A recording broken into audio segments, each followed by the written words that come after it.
A ver, isto vai ser unha charla un pouco egoísta, non quero convencer a ninguén, simplemente o que buscamos é xente que sexa afín ou que poida chegar a selo, non? Que entenda como traballamos, e que poidan ser ou ben compartir viños e intercambiar experiencias ou ben ser posibles proveedores no futuro. Bueno, sobre todo o que queremos é que a mí me eviten ter que pelexarme continuamente coas asencias de que fan SEO, que fan SEM, que fan Marketing Automation e todas estas gaitas que bueno, sirven para o que sirven, non? E acabar eso coa dictadura do funil de compras que é un pesadelo. E o problema, claro, o sea, non penso que o marketing... O sea, eu creo que hai un problema que é no marketing digital, especialmente centrado en comercio electrónico, que vai todo moi transaccional. Entón, bueno, teño esta gráfica que é dunha agencia de marketing, BBH Labs, do Reino Unido, que con unha serie de datos hai outra empresa de estudo de mercado, TGI, que teñen, bueno, para distintos países, pois fan preguntas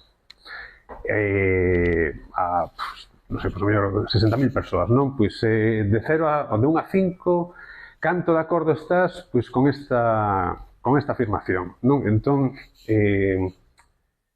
esta empresa de marketing colleu eses datos e fixo grupos de afinidade, non? Pois vamos ver, porque eles cuestionaban o agrupamento por a xeración o de Generations Z, os millennials, non, que isto non ten ningún sentido.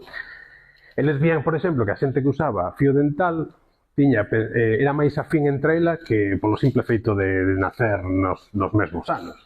Entón, bueno, poñen unha serie de casos e decidiron facer tamén este estudo de cohesión, o sea, de como se ven as cousas, a tendencia ao pensamento único.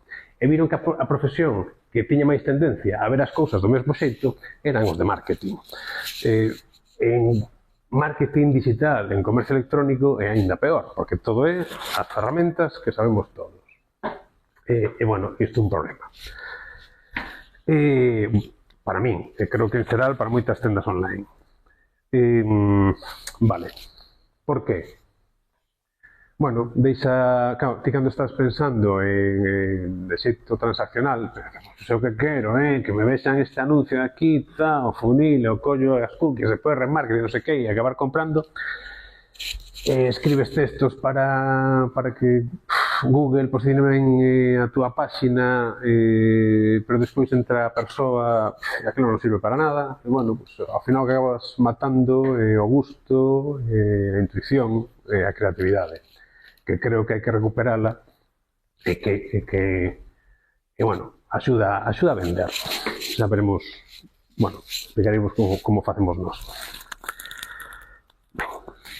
Hai un libro, a xente que veña máis de publicidade, de Paul Arden, que era o director creativo de Saatchi & Saatchi, que escribeu unha serie de libriños.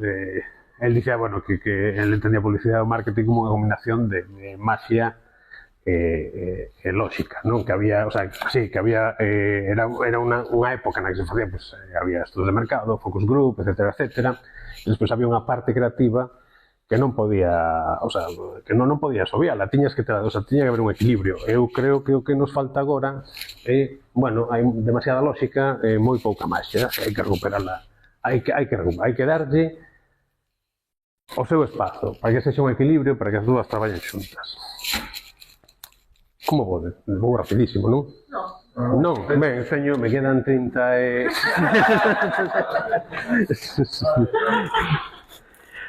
Ben, bueno, o sea, o que quero contar realmente non é nada novo. Moitas, o sea, isto só hai que ver o que fan a maior parte das empresas que teñen departamento de marketing, onde a tenda online non é máis que unha canle, moitas veces ni siquiera máis importante. Non sei, porque a xente compra en Gadis e non en Mercadona, por exemplo. O sea, porque teñen unha web aí que está niquelada. Non, bueno, porque con Gadis ou identificaste con supermercados por, bueno, por lo que fan, ou porque tomas Larsa, ou porque ves Estrella Galicia, ou porque, bueno, buscar inspiración, claro, cando decía, a típica xa me no, con marketing automation, non? Pois as personalizacións, non? Ti tes que darlle a cada un o que busca, tal, e fíxate no que fai Amazon. Claro, porque vas fixar o que fai Amazon, que ten uns recursos bestiais, non te fixas o mellor o que fai Aceites Abril, que podes estar moito máis... a execución está técnicamente moito máis sinxela e tes que pensar en como queres chegar a xente que queres que te compre. Entón, bueno, isto non é nada novo, simplemente o que quero contar é como chegamos nós a esta conclusión, que foi, bueno, pois facendo moitas probas. Nós nacimos tamén con esa mentalidade de, bueno, pois hai que convertir, pero vai, vamos a eso. Víamos que había cousas que non teñan moito sentido. Ben, paso a presentar a empresa, que non a coñeza.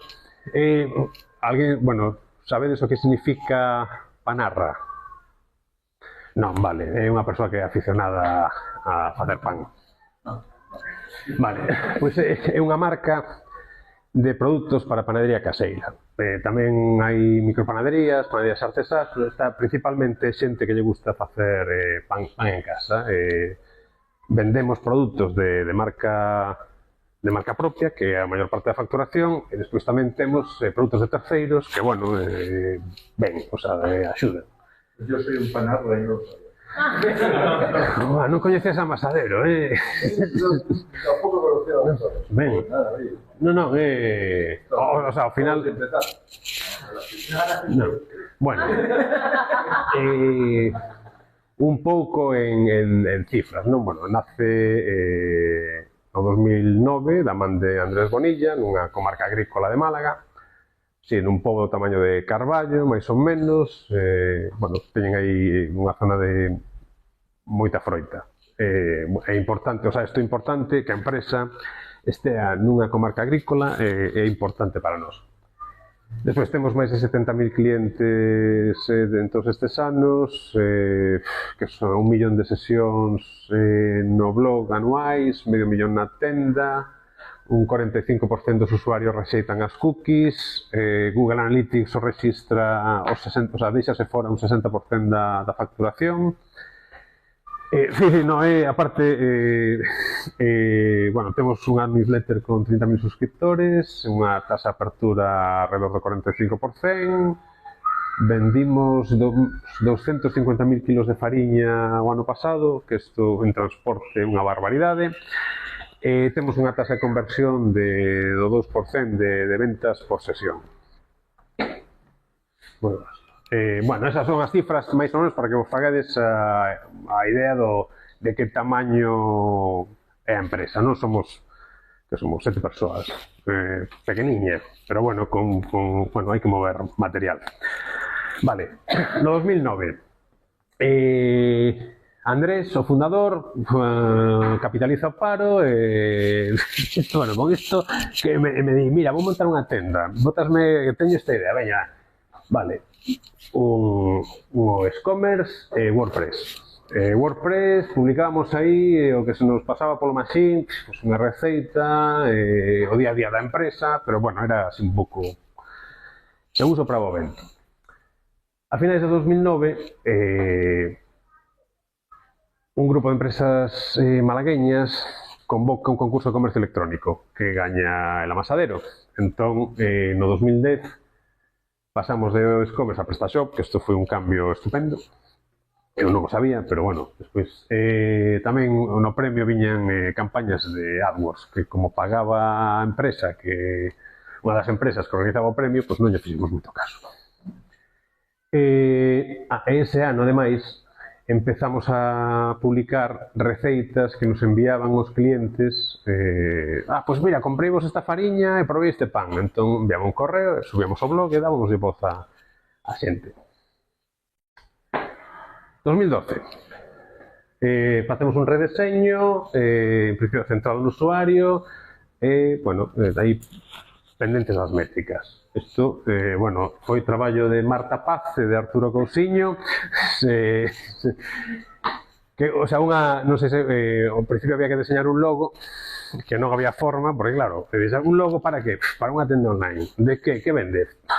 Fariñas, para que? Para facer pan. Non había máis indicacións que esas, entón, aparte, lle dixe, va, tirade para diante co deseño e logo xa vista despois. Pero ainda así, o sea, bueno, pues a dirección creativa que levaba eu, pois era que era, porque non, daquela non valoraba o deseño.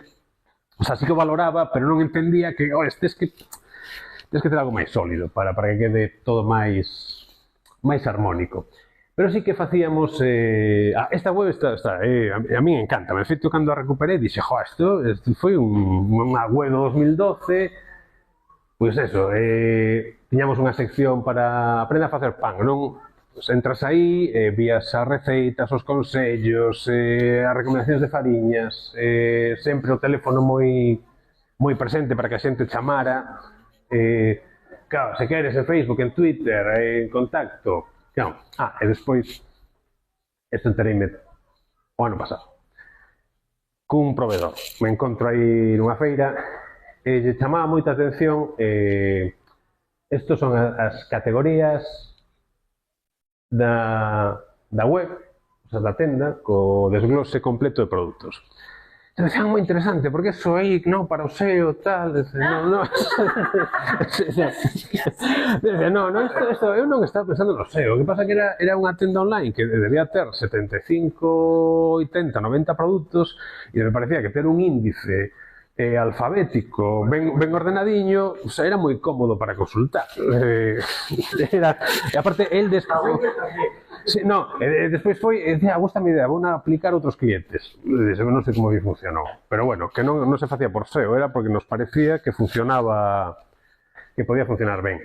As páxinas de produto, claro, bueno, pues, coidando moitas descripcións, non, para que se usa en aquel momento, pois, a fariña de forza e a panadeira, sempre tiña confusión, de novo, sempre o teléfono presente, para que puderan chamar, receitas de terceiros con este produto. Isto perdímolo por culpa do SEO tamén, porque SEO xenera avaricia. Claro, que facía a xente? Nos dicíamos, se tes un blog, estás usando alguna das nosas fariñas e após enlazas a ela, pois nos engadimos que aquí a xente teña onde inspirarse. Claro, que facían? O que buscamos era que a xente tivera referencias.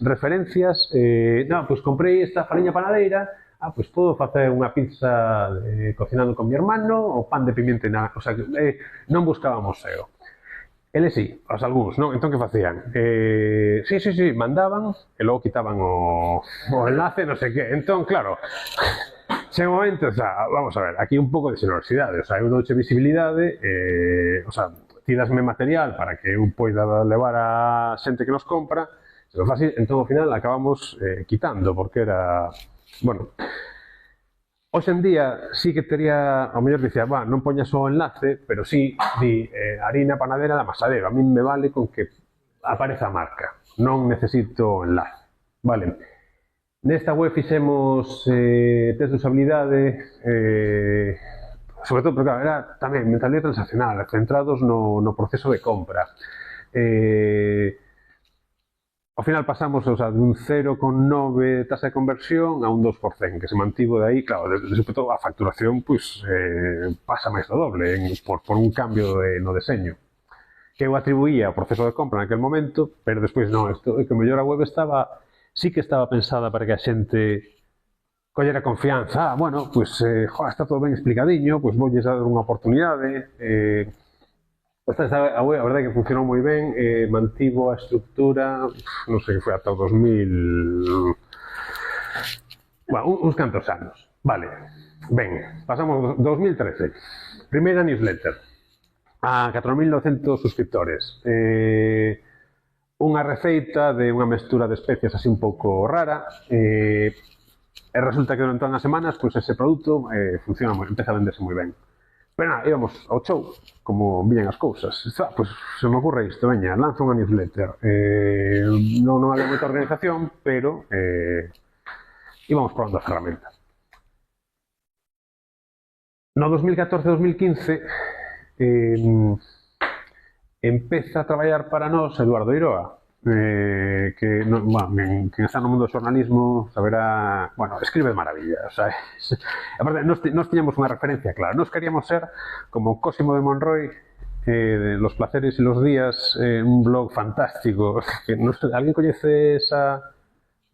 Que estás... No, a mi inspiración é Google. No, Cosimo é un pijo dos de verdade, non dos de verdade. Que escribía unhas cousas chulísimas. É un libro de cociña de un restaurante londinense que, o sea, non necesita nin fotos, as receitas están tan ben escritas e os textos ni siquiera son longos, son breves, pero meten aí é unha chulada. Entón, non nos queremos facer co amasadero que fai o Sen John, este señor que se chama Borja o Beltrán, un nome destes e bueno, empezamos a traballar cun calendario editorial. Entón, aí xa ven outro salto de facturación, vemos que a xente empeza a aumentar a recurrencia. Que pasa? Nos seguimos pensando, o sea, con esa mentalidade transaccional de newsletter. Vale, contamos aquí algo chulo, unha receta que estea ben, pero hai que meter un bono de desconto. Para que? Entón, sempre estamos pensando en... A ver, descontamos este molde, descontamos estas fariñas... bueno, pensamos que era o que tiraba das receitas. Non nos estamos decatando que o que tiraba, tiraba das ventas. Que o que tiraba das ventas era... que a xente lle gustaba o que facíamos. Vale. Bueno, no ano entre o 2016 e o 2019, bueno, seguimos pola mesma vía. Empezamos a usar pandas, que me preguntabas antes, tipo la ferramenta. Cantos coñecedes pandas aquí? Ah, ben, bueno. Bueno, pandas é unha librería de Python que para traballar con tábuas de datos. Super, o sea, en un pouco de programación podes sacar moitos datos dun xeito moi sinxelo, especialmente en PrestaShop, que ten unha estructura de tábuas que é clarísima, non? Pois ti tes un pedido, este pedido, pois, a nos interesanos moito estar pendente como na distribución de pesos. Porque, claro, un pedido de 4 bolsas de fariña, 4 por 3, o sea, 12 euros, 6 kilos de peso, claro, o sea, aí o transportista cobra unha barbaridade, vanse as marxes. Entón, bueno, empezamos a traballar moito coa base de datos, estar pendentes das métricas de fidelización, queríamos calcular o CLTV, que claro, ti vas aí, como calcular o CLTV? Vas a Google e che sae mogollón de páxinas que di, pois, CLTV, definen o CLTV e poñen o exemplo que pon todo o mundo, que é o que poño eu cando me toca dar clases pois, unha parella ten unha filla, entón ten que comprar cueiros. Pois, claro, durante canto tempo vai estar? Pois, tantos anos, tantos cueiros por día. Pois, claro, ti cando compras fariñas, empezas a comprar e un día paras. O sea, moita xente para, pois, ou porque se muda, ou porque a parella de non me metas máis trangallada na cociña, ou porque, claro, para que compensen os gastos de envío, tens que coller pedidos moi grandes que, bueno, ao final disme, vou ao súper ou vou a unha tenda que teña fariñas especializadas. Bueno, probamos modelos estatísticos que había que adestrar con un set de datos. Foi traballo interno que o que nos fixo é usar cada vez menos Google Analytics. O sea, así por estar traballando coa base de datos, cada vez Google Analytics, deixa aí, o sea, cada vez menos caso. Bueno, tamén, claro, isto, así, caso, Google Rosmou, no 2019, tiñamos Rosmou porque as nosas URLs, que é como as facía PrestaShop, creo que ainda as fai, no, pues, un produto, nome da categoría, ID de producto, o slug, o slag, como se chame, .html, non? Entón, claro, pois a fariña de forza ecolóxica, había URL, harinas de fuerza, harinas panificables, harinas ecológicas, harinas molidas a piedra. Entón, claro, que dicía todo isto? Pois nada, o sea, contido duplicado, escolle a URL canónica, claro, e se podes, pois quítalle o ID dese produto. Entón, aquí WordPress fixo moito mal. Sí. Despois... Non, non, sen querer, o sea, sen querer. Eso son URLs de PrestaShop, no de Word. Sí, pero es que, no, sí. ¿Ves? Por eso fixo tanto dano. PrestaShop se lo deja. Sí, pero no, despois es... A ver, claro, entón, que nos... Pois, definir URL canónica. Joder, teño que instalar un módulo porque PrestaShop daquela non viña opción. Se pode, descárgate o ID. Outro módulo e aparte empezar a facer un seguimento de todas as URLs que vas cambiando, porque ao mellor está fariñas molidas a pedra, pois decidimos que máis descriptivo pois poñer fariñas de gran completo. Xa me cambias isto, xa teño, hostia, a redirección, non sei que, bueno, eu négome, porque Google non entenda que isto é o mesmo produto, négome a facer todo isto, que é demasiado complicado. Entón pasamos a esta estructura, non? Produto, ID de produto, slug.html, e outro, ID de categoría e o slug da categoría, e non rematan en HTML, entón, os beneficios foron bestiais. Claro, Google deixa de rosmar, sube ligeiramente o tráfico orgánico, pero claro, estas URLs son moi sinxelas de manter. Isto o que nos abaratou en custes de actualizacións, porque sempre había unha partida de SEO, non, porque temos que ter cuidado, que non sei que, joder, que non, que esta, que é unha estrutura moi sinxela, só tes que isto non vai dar ningún problema. Entón, bueno, actualizacións super sinxelas. Claro, podías crear expresións regulares, bueno, expresións regulares, todo o mundo sabe que son expresións regulares, te imagino que sí, porque se escolles o que pandas, bueno, sirven para buscar cadeas de caracteres, pues mira, dame todas as cadeas de caracteres que teñan estas características. No, pues en Google Analytics era moi útil porque decías, ás veces querías estudiar familias de produtos que non tiñan unha categorización dentro da tenda online. Entón, pues publicamos esta receita que tivo moito éxito. Ten isto. Vale, pues veña, vamos ver en Google Analytics, dame todas as URLs que comencen por 111, 327, tal, seguido un guión e rematen HTML. E agrupabas datos de forma moi sinxela. Isto cando son como as de WordPress é moito máis complicado facer expresións regulares porque aquí son con números e pouco máis. PrestaShop é moi lixeiro porque usaba claro, un índice numérico para localizar que páxina teño que cargar, que contido teño que cargar. A consulta era moi rápida. Bueno, empezamos a usar os IDs de xeito interno para referirnos aos produtos en vez de ao nome, porque ás veces os nomes mudaban, porque, bueno, vamos probar con este, que o mellor funciona mellor. Entón, sempre usar o ID, minimizaba os erros. Vale, curiosamente, o sea, este tema das URLs que despois me encontrei con xente que, bueno, traballos que fixen para outras empresas que, todos intentaban reproducir a estructura de URLs de WordPress en PrestaShop. Eran uns cristos terribles. No momento que limpabas todo, decía, bueno, veña, todo fora, vamos facer moito máis simple, e vamos non preocuparnos por isto, vamos centrarnos en que a web vai a lixeira, en, bueno, cuidar outros detalles, non? De que o produto se entenda, sempre funcionou ben. Vale, e despois, esta é a gráfica, que despois pensas, isto foi a primeira vez que non lle fixemos caso a Google, vamos facer o que nos conven a nós. Va sempre con un pouco de medo, porque o mellor, bueno, pois saiche mal a xogada.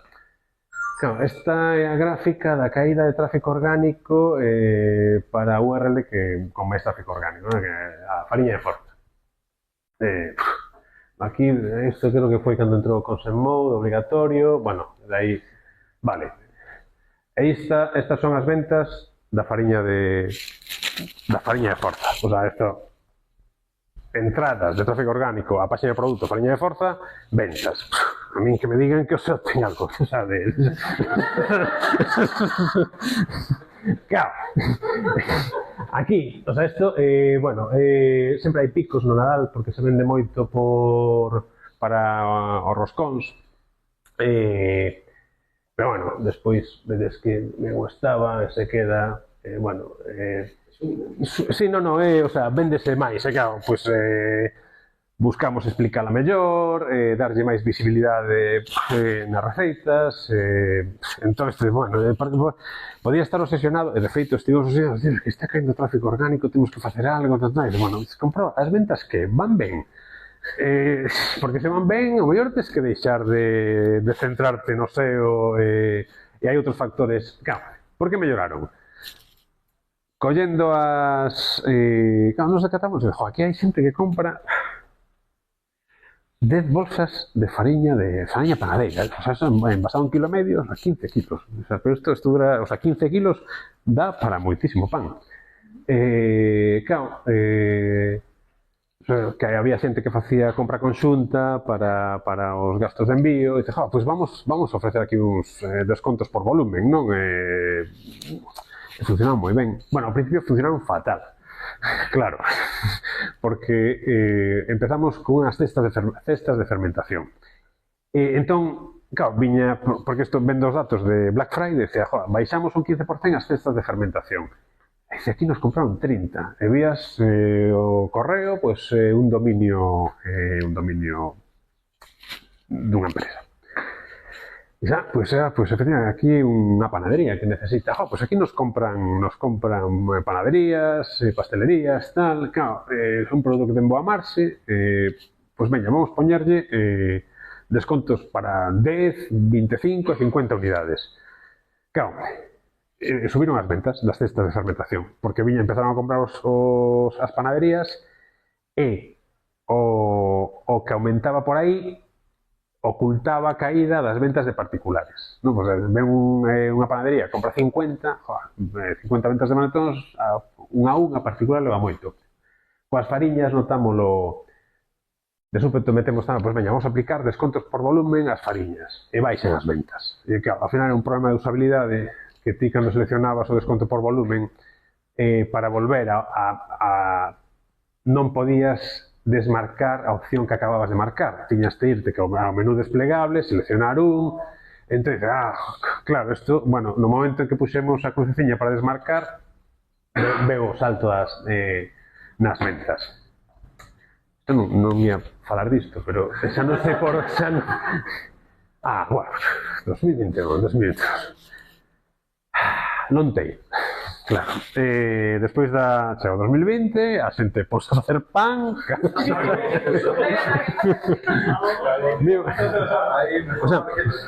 O sea, de feito, nós decidimos isto non se daba abasto no almacén.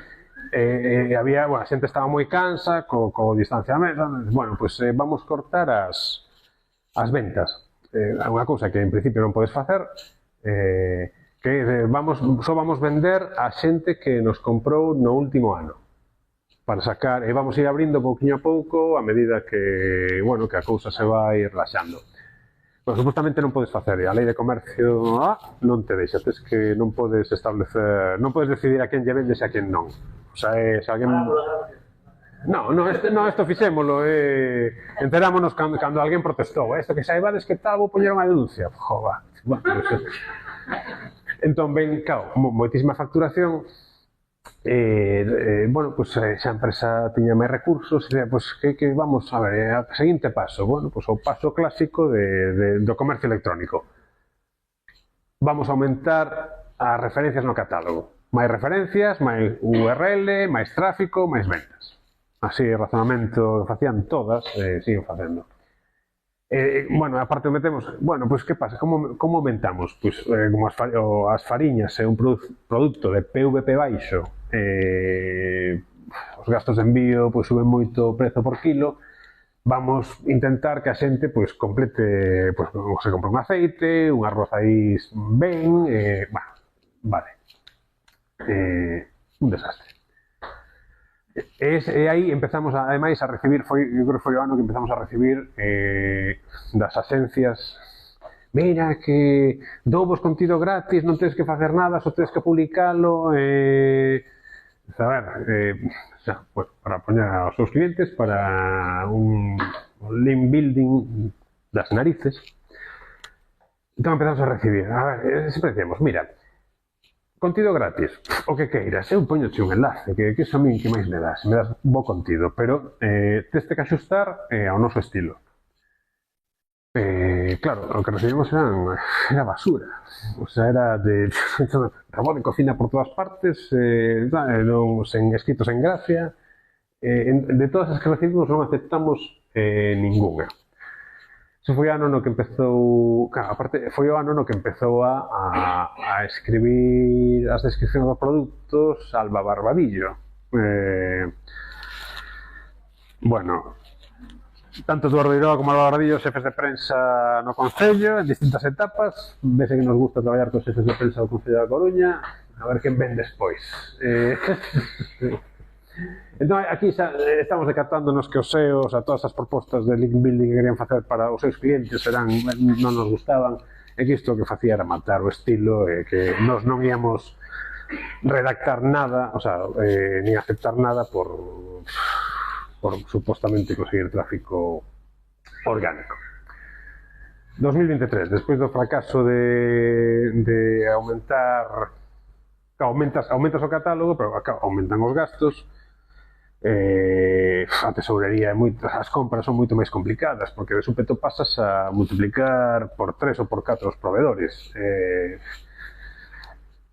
Pues decidimos, aquí temos unha destas medias, unha reunión de media hora que foi das mellores, das máis rentables para a empresa nos 16 anos de vida, con Miguel Martínez, un consultor financiero, que di, claro, é que o de marketing queretelo todo, e o financiero non quere ver mercancía parada. E de que tens que facer? Entón, aí fálanos dunha métrica, o índice de rotación que usan en supermercados, bueno, que o número de veces que moves, o que tes almacenado, o que tardas en vender, o que tes almacenado dun produto. Pues, venga, vamos a intentar calcularla. Claro, PrestaShop non viña preparado para agardar o histórico de stock. Entón, bueno, pues facemos aí un pequeno módulo, e todos os días ás 12 da noite, gardame o stock de todos os produtos. Vamos reducir, vamos centrarnos, o sea, Pareto a tope a partir de aí, non? Estos son os produtos que xeneran, efectivamente, nos tiñamos ainda un 15%, xeneraba o 80% da facturación, a tope con eles, contidos, nas campañas de Google Ads, o que sexa. Funcionou de maravilla, o sea, facturamos máis, a tesourería iba máis lixeira, era todo, o sea, centramos a mensaxe, a xente, non nos desviamos do que éramos. 2024, toma control do blog a newsletter, Alba Barbadillo, Mónica Prego, que en cociño mellor a coñece de Instagram. Aquí, bueno, facemos unha nova proba con SEM, unha axencia de Granada, nos viñan coas métricas que lle daba Google, e nos collíamos, e vamos medir aquí nós. Veña, facemos un módulo, cando alguén entre dunha campaña de Google Ads, identificámolo, colocamos unha cookie nosa, deixamos aí, se esta persoa pecha unha compra nalgún momento, marcámolo, guardámolo na base de datos para despois ver que tráfico nos trouxo Google, claro, que víamos, de media 9 pedidos, e último nos últimos 4 meses. Realmente estamos gastando 25 céntimos por clic en xente que ten 9 pedidos, o último foi hai 4 meses. Non, isto, paramos Google Ads, non se notou. Empezamos a facer tamén test A/B coa newsletter. E aquí foi un pouco a primeira proba de que non todo é o rendimento, non é... Hai cousas que hai que ter en conta. Vale. Mónica Prego, que é unha cociñeira, gustalle a cociña tradicional, pois facemos fainos uns pretzels de Filadelfia. Entón Alba escribe así un texto, bueno, de así, urbano, e Mónica pois nos envía así unha foto, bueno, de máis tirando a... O texto non cadraba coa foto. Entón, veña, vou facer aí a Filadelfia, pues claro, todos aquí metemos, que harían un llevar, o pretzel, esta versión tivo un 17% máis de clics que a outra, non? E claro, pero facer isto a man, bueno, aquí sonou un pouco a flauta, porque se me ocorreu a idea rapidamente, fun capaz de montala con os meus poucos coñecementos de GIMP. Entón, veña, vamos a darnos de alta a Midjourney e a facer os test sistemáticos durante un par de meses. Non, entón, bola de liscos. A foto de Mónica Prego coa de Midjourney, non? Pois, claro, un 22%, o sea, un CTR un 22% maior. Isto é moita diferencia. Claro, esa foto que non di nada, e dice, bueno, aquí tes a dos xudeos discutindo, Larry David Jerry Seinfeld debería ser, bueno, 37% máis. Claro, debíamos eran consistentes. Joder, sempre que usamos as imaxes de Midjourney hai maior CTR, pero que non acabamos de... Ninguén estaba cómodo con isto sí, as métricas din que sí, pero... E ao final decidimos, aquí, isto non podemos guiarnos só polos números, isto temos que estar cómodo co que publicamos, aínda ou non demasiado incómodos. Bueno, a ver, porque buscamos un estilo de fotografía que aínda non somos capaces de conseguir. Vale, entón, 2025, xa está 2025, ben, como vamos de tempo? Ben, vale. Decidimos duplicar a frecuencia de... Bueno, no blog reutilizamos, xa teñamos moitos contidos antigos, publicamos 2 newsletters por semana, encargamos a Femur un estudio de marca, queremos facer un reposicionamento, o sea, como nos percibían, que significaba para a xente facer pan. Isto que se levou un cuarto de orzamento, marketing automation. Un objetivo moi claro. O noso CLTV son 180 euros en 500 días. Os 500 días a xente caese. O sea, caésenos, entón temos que pensar, temos que intentar identificar a esta xente e conseguir que nos sigan comprando aínda que baixemos as marxes. Porque no momento en que consigamos colocar as fariñas no seu barrio, non perden o contacto coa marca. O sea, bueno, pues pensamos, usamos MailChimp, intentamos, a ver se nos axudaba.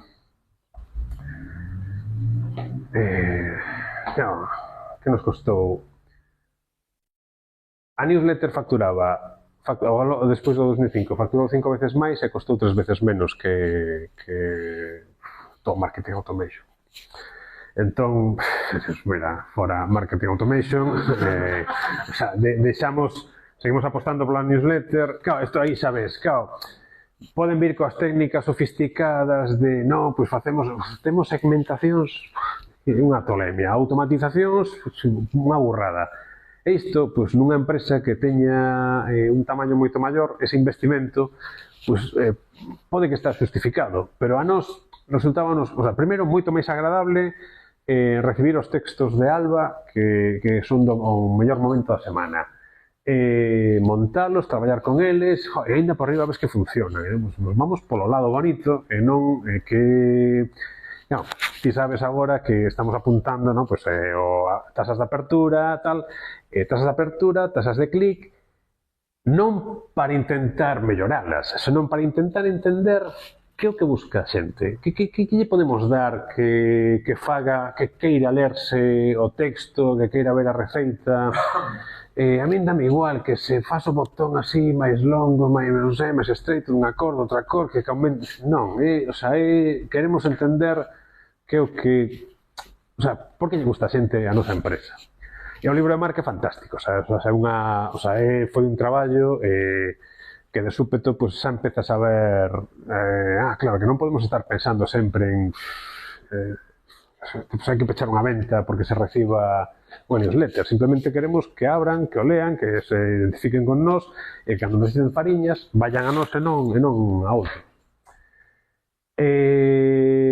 En 2027, bueno, seguiremos traballando, porque agora estamos, un proxecto gordo relacionado coa marca, que xa o 2027 vai ser prácticamente, faremos algo de SEM, faremos algo de SEO, ou non, centralo todo, casi todo o esforzo na marca e na parte comercial intentando levar as fariñas a puntos de venta físicos.